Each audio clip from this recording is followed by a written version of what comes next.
মোৰ ওলাই হ'ল শুনাই। মা তুমি এইবোৰ কি পিন্ধিছা? নতুন কাপোৰেটো পিন্ধিছো মই। এইবোৰ পিন্ধি তুমি মোৰ লগত যাব ওলাইছা? এই মাহত দেউতাই পোৱা পইচাৰে তুমি কাপোৰ এযোৰকে ল'ব নোৱাৰিলা? হেৰি বিয়াখনো পালেহিয়ে নহয়। মই গম পাইছো এই মাহত টকা 2000 মান বেছিকৈ পোৱা কথা আছে। তাই তোমাক কাপোৰ এযোৰ দিম দিয়া।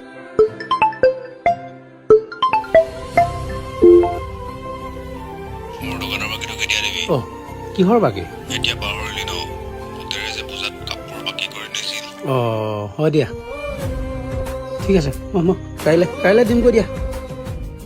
হ'ব দে নহ'লে তই যাগৈ যা। তোমাৰ কাৰণে মই আনৰ আগত লাজ পাব নোৱাৰো। মই যাওঁ। ৰবি, কি কৈছিলি তই? মাৰক লৈ গ'লে তই আনৰ আগত লাজ পাৱ?